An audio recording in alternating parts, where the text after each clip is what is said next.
What's going on, everybody? Marvel the Cross 316 back with another comic book flashback. Today we are looking at Ultimate Spider-Man issue number 45, and today's title is Guilt.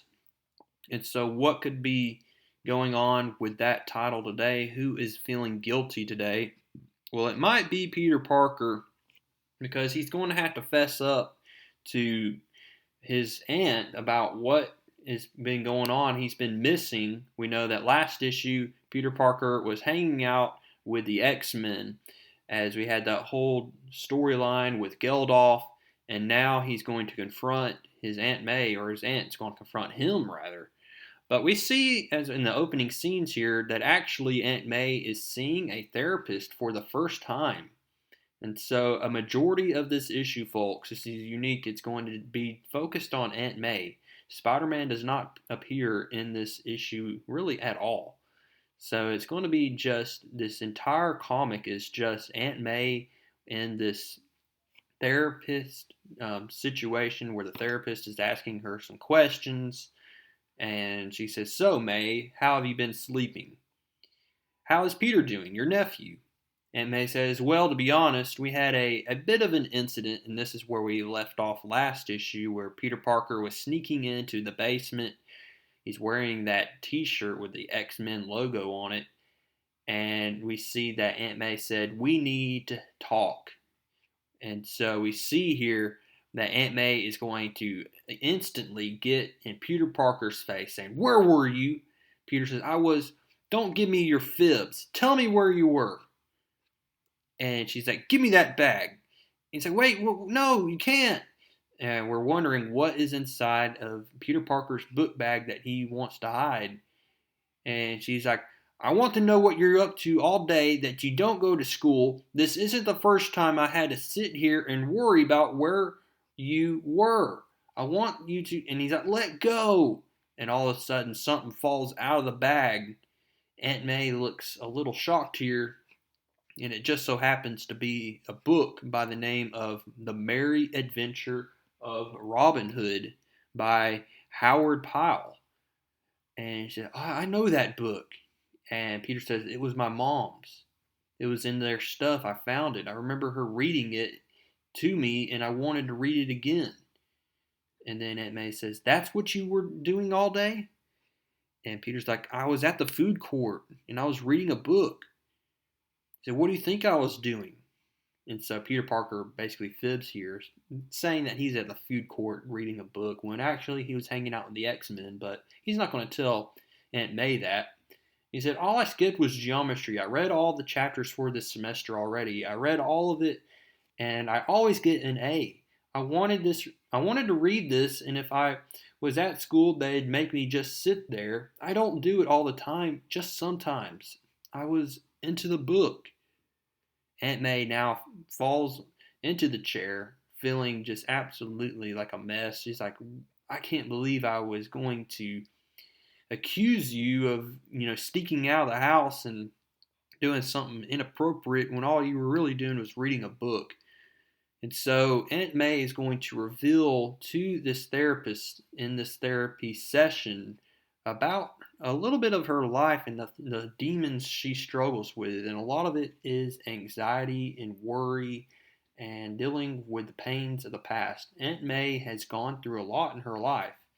We find out in this therapy session that there was one day that she was at the grocery store, and all of a sudden, and we've seen this scene a few issues ago when Spider-Man took down these bunch of thugs here, where he said, "I can't believe I had to get out of the line at Taco Bell for this."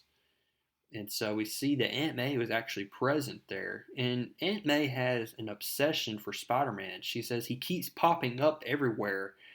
People say, "There he was, there's Spider-Man sighting." And I'm trying to put these things together, and I just see all these characters coming out.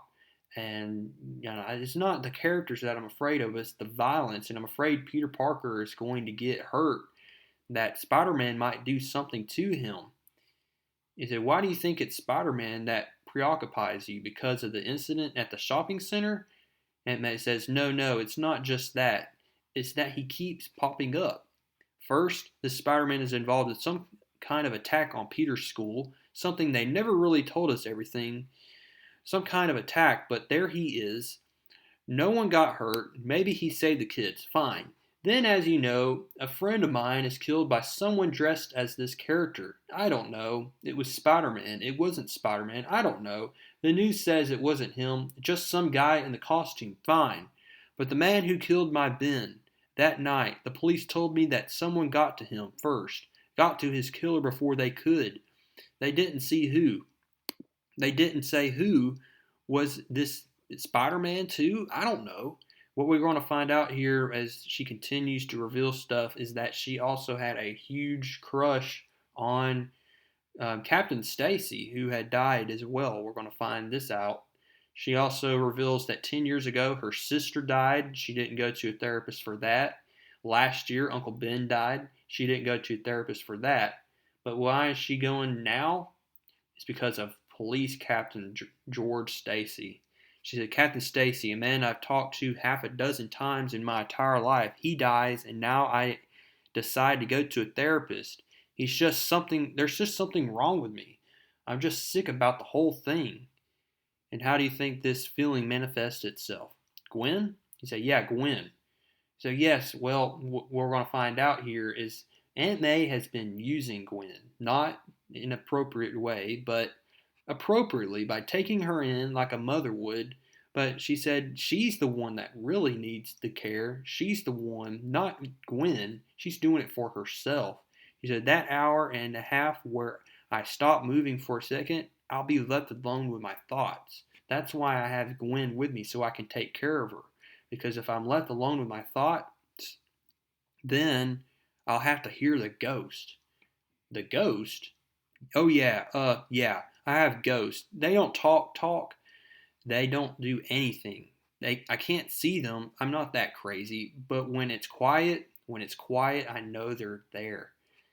So she's talking about her past memories. Basically, that's what Aunt May is talking about. She said, I came across this old video from 12 years ago where I was on a picnic and I was with all my friends. I was with Ben. I was with young Peter. And it's like, it's now telling me I'm being punished. God is telling me I'm being punished by making me look at this. I'm not the woman I look like now compared to that video. And the therapist basically is going to tell her, you're not alone, May. You have friends. You have Peter. And we're going to reveal that Aunt May checks on Peter every night. And a lot of times Peter is not there. He sneaks out to go see Mary Jane, or he's swinging around as Spider-Man. And so we're going to find out here that Aunt May basically needs to have a talk with Peter, because if she can have a talk with Peter Parker, then I think she'll feel a lot better. And that's what this therapist is going to tell Aunt May here. And so Aunt May is really not as insane as we think she is. She's just been going through a lot, and she's doing the right thing. She's doing the honorable thing by taking care of Gwen Stacy here. And so as the therapist continues to just console Aunt May, we're going to see that nothing really is wrong with Aunt May. She's acting normally as any person would. And so we see that Aunt May is going to return back to her house in Queens, comes across Peter Parker, and she's just basically going to say, hey, let's go on a date, me and your old aunt. Peter's like, really? I have homework, you know. He said, no, we'll go. Come on, you can afford to lay low for one night. Let's just go. And so that's what we're going to see. Peter runs up to his room to get changed, and it looks like we're going to have Peter Parker and Aunt May just having a bonding session pretty much. And that's how we end this very unusual issue of Ultimate Spider-Man, issue number 45. It's something unusual. We don't really see this kind of thing, but it's good that we dive into the life of Aunt May, see what she's really thinking and what she's going through. And so up next in issue number 46, I'm sure things will continue to pick up the pace here with some more action. And so we'll be looking at what happens next issue. But before then, go ahead now and give this video a like. Comment down below what you liked about this issue. Subscribe if you have not. And I will see y'all in the next one.